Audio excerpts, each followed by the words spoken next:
एक बात यूपी ही नहीं पूरे देश में बताई जाती है। मुसलमान बीजेपी को वोट नहीं करता, वो मोदी योगी को वोट नहीं देता।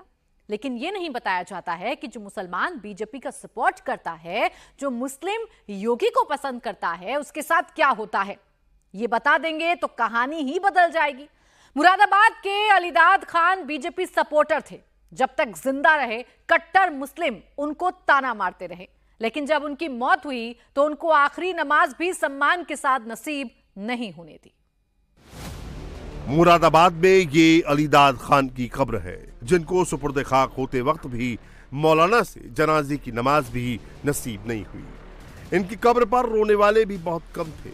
अलीदाद खान का जुर्म सिर्फ यही था कि वो बीजेपी सपोर्टर थे, योगी आदित्यनाथ को पसंद करते थे। इस बात को लेकर जीते जीते उनको सजा तो दी गई, मरने के बाद भी उनको आखिरी नमाज से दूर रखने की कोशिश हुई।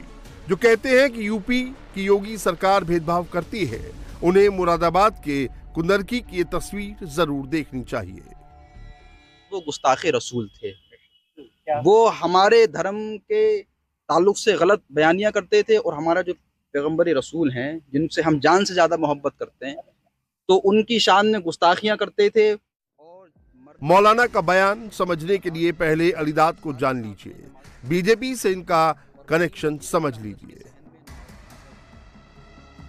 कुंदरकी के रहने वाले अलीदाद बीजेपी के समर्थक थे, बीजेपी के कार्यक्रमों में शरीक होते थे। 23 जुलाई को हार्ट अटैक आने से अलीदाद की मौत हो गई। जनाजे की नमाज पढ़ने के लिए मस्जिद के मौलवी को बुलाया गया। पहले मस्जिद का इमाम आने को तैयार था। स्थानीय नेताओं के दबाव में जनाजे की नमाज से मस्जिद के मौलवी ने दूरी बना ली। बाद में मृतक के रिश्तेदार ने जनाजे की नमाज पढ़ाई। जनाजे की नमाज में मौलानाओं के न आने के पीछे का तर्क क्या दिया गया, सुन लीजिए। 23 तारीख मेरे पापा को अटैक आने से मौत हो गई। पापा की मौत आने के बाद जनाजे की नमाज होती है, इमाम साहब ने मना कर दिया। मैंने इमाम साहब के मना करें, पता करो। तो इमाम साहब के पास मैंने कुछ लोग भेजे अपने वहाँ से, तो उन्होंने कहा ना इमाम साहब कह रहे चलो पढ़ा दूंगा। फिर ये नमाज के लिए जनाजा लेके हम बचे मस्जिद में। इमाम साहब ने कहा मैं नहीं पढ़ाऊंगा भाई, ये अब पता लगा मुझे कुछ 3-4 लोग इन्होंने बताया कि ऐसा है कि हर वक्त मुसलमानों को बुरा कहते हैं, ये बीजेपी की तारीफ पढ़ते हैं। ये तो एक तरह से हिंदू मान के चलो, हिंदू हैं तुम्हारे पापा, तो कि नमाज के पढ़ा दूंगा मैं। तो नमाज नहीं पढ़ाई। बीजेपी का साथ देने की वजह से अलीदाद खान को एंटी मुस्लिम बताया गया। अलीदाद के फातिहा की नमाज में ना तो मौलवी शामिल हुआ और ना ही कट्टरपंथी मुसलमान। जिस मौलाना का काम नमाज पढ़ाना है, उसने अलीदाद की आखिरी नमाज को भी राजनीतिक चश्मे से देखा। इतना ही नहीं, अलीदाद के परिवार का स्थानीय मुसलमानों ने सामाजिक बहिष्कार कर दिया।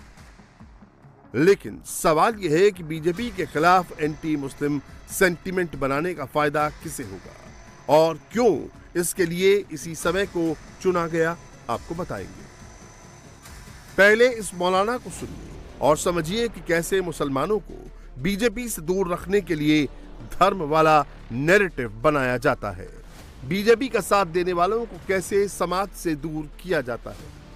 तो उनकी हमसे जो नफरत है वो यही है कि ये हमारे वालिद के जनाजे में शरीक नहीं हुए, और शरीक न होने की हमारी वजह ये थी कि वो गुस्ताखे रसूल थे।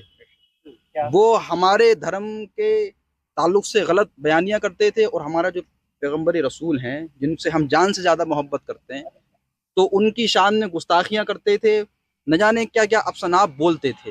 ये बातें उनकी मशहूर हैं, कुदरती कस्बे में ये बातें मशहूर हैं। इसी बिना पे मैंने उनकी नमाज नहीं पढ़ाई। अलीदाद खान का गुनाह सिर्फ इतना था कि वो बीजेपी को वोट करता था, लेकिन ये बात समाजवादी पार्टी से जुड़े मुस्लिम नेताओं को पसंद नहीं थी। पूरे मामले में पुलिस भी एक्शन में है। 5 लोगों को आरोपी बनाया गया है। आरोपियों में कुदरकी के इमाम राशिद, समाजवादी पार्टी से जुड़े पूर्व चेयरमैन असलम, उसके साथी शमीम खान, सराफत खां और मतीन खां के खिलाफ केस दर्ज किया गया है। थाने में एक प्रार्थना पत्र प्राप्त हुआ। प्रार्थी थे दिलनवाज खान पुत्र अलीदाद खान। इनका ये कहना था कि उनके पिता की मृत्यु हो गई थी, तो वह अपने पिता के जनाजे की नमाज़ पढ़ाने के लिए मौलवी साहब के पास गए। तो मौलवी साहब ने नमाज़ पढ़ाने के लिए मना कर दिया और उनकी कमेटी के कुछ 2-3 लोग थे, उन्होंने उनको जान से मारने की धमकी दी। प्रार्थना पत्र प्राप्त होने पर मुकदमा पंजीकृत कर लिया गया है और मुकदमे में विधिक कार्रवाई प्रचलित है। जो भी विवेचना में तथ्य आएंगे उसके आधार पर अग्रिम विधिक कार्रवाई की जाएगी। कुंदरकी में मुसलमान वर्सेस मुसलमान हो रहा है।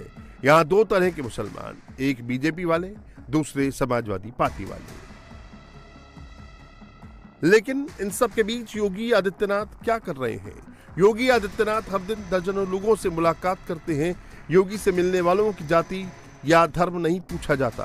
पिछले गुरुवार को all India Muslim personal law board के सदस्य योगी आदित्यनाथ से मिले। 8,449 मदरसों को नोटिस जारी किए जाने का मुद्दा उठाया।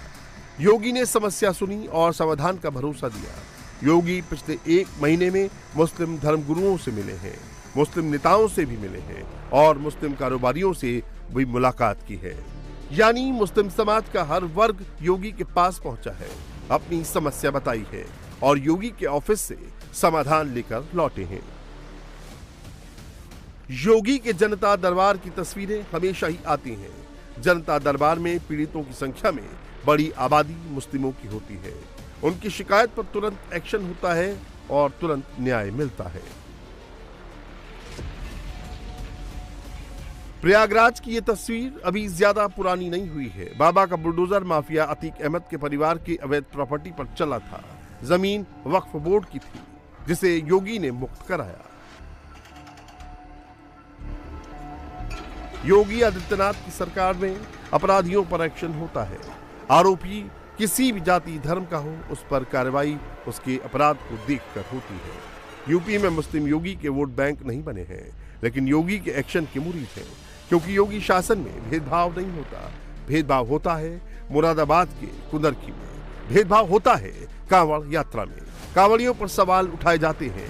सोशल मीडिया में कांवड़ियों के खिलाफ हेट नैरेटिव सेट किया जाता है। अब बात फिर से मुरादाबाद की करते हैं। कुंदरकी में नमाज पर जो विवाद हुआ, क्या वो महज संयोग है या सोचा समझा प्रयोग? बीजेपी के खिलाफ माहौल बनाने से किसे फायदा होगा? क्या इसका यहां होने वाले उपचुनाव से भी कनेक्शन है? समझिए। यूपी में जिन 10 सीटों पर उपचुनाव होना है, उसमें एक सीट कुंदरकी की भी है। 2022 के विधानसभा चुनाव में जियाउर रहमान बर्क को जीत मिली थी।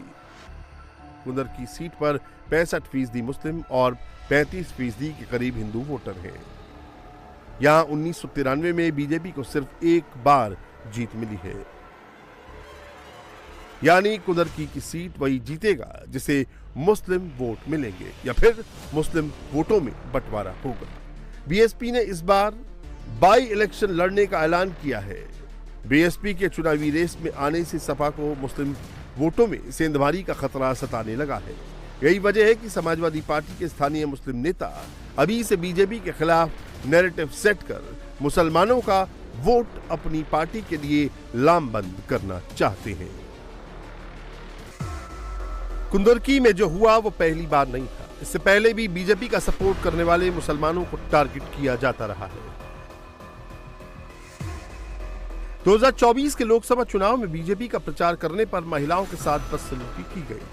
आरोपियों ने घर में घुसकर महिलाओं को धमकी दी। सीतापुर में बीजेपी को वोट देने पर जावेद नाम के शख्स की पिटाई कट्टरपंथियों ने कर दी। बरेली के रहने वाले इम्तियाज को बीजेपी का साथ देना भारी पड़ गया। दबंगों ने उसके परिवार के साथ मारपीट की। 2022 विधानसभा चुनाव के बाद कुशीनगर में बीजेपी का प्रचार करने वाले बाबर की हत्या कर दी गई। विधानसभा चुनाव में ही बदायूं में बीजेपी समर्थक मुस्लिम कार्यकर्ता और सोशल मीडिया के जरिए अटैक किया गया।